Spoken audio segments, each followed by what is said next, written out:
Hey guys, Mr. Catlin here. It's day 15 of NTI. It's our last day before spring break. We only got to get through this one today. And because it's the last day, we're not going to have a live meet at 11. I will instead post a fun song like I did last week with Jimtown Road.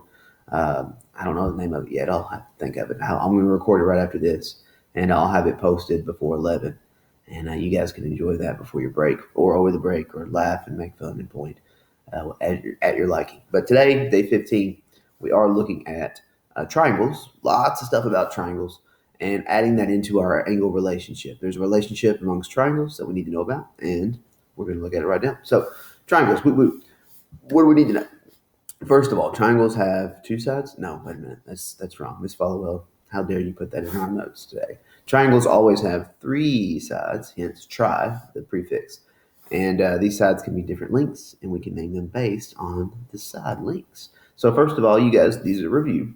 Equilateral means all the sides are the same. This one has all 3 centimeter side triangle. And this one is an isosceles, and that's when you have two sides that are same. We can note that with these little tick marks. Those are the same, and then this double tick mark means that it's not like the others. And then, of course, you can have your scalene where all different sizes, 2, 4, 5, whatever. The numbers can be different. But they look generally like that whenever they're equilateral isosceles or scalene. And then number 2, we can also group triangles into categories based on their angles.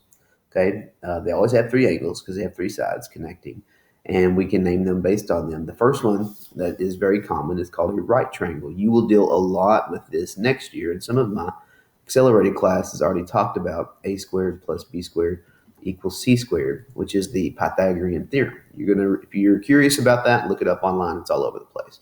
But you will talk about that as 8th graders. You have acute triangles, which have all angles that are smaller than 90 degrees. That's possible. And then you have these things called obtuse triangles, which open up these huge angles that are bigger than 90, which make the other two quite small.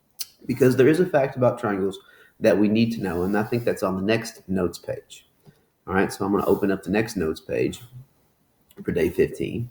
And I believe, if I'm not mistaken, that this one talks about, yes, number 3, the big thing, and this is really what we're going to use today, is that all of the angles inside of a triangle must add up to 180 degrees always. If you take the 3 angles here, here, and here of any triangle, all 3 of them, and you add them together, it will always be 180. I believe that is also review for you. We're going to use that relationship to help us answer questions like the example below.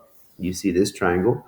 It has 2 known angles, 68 and 47, and then it has an unknown x. Well, we can find that x by setting up this equation right here. And if you prefer it in tape diagram form, you can think of it as all of the angles inside of a triangle have a sum of 180.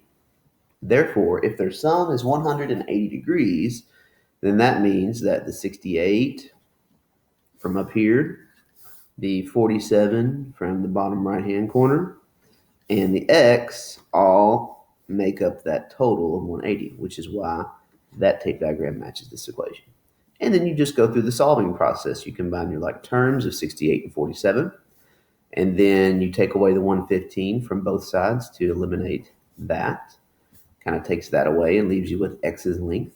And x's length would be 180 minus their sum, which is 115. And then you get the answer for that. It's not 165. Ms. Followell's been adding those ones in there for some reason this week. We'll fix that right now. It would be 65. All right. So 65 degrees would be how big that is for the missing piece. And they all add up to 180, which is what we have to have in a triangle. You're going to see that on the questions today for your NTI Day 15. And there might be some throwback questions to other relationships, vertical, supplementary, complementary, possibly. I'm going to post another video here in a second that helps you if you have trouble with those questions. Just watch them. There's no reason not to be done with your math work in 15, 20 minutes tops. All right. If you're spending more than 15 or 20 minutes, you're doing it wrong. All right. So get some help if you need it. Otherwise, get the stuff done, people. Come on.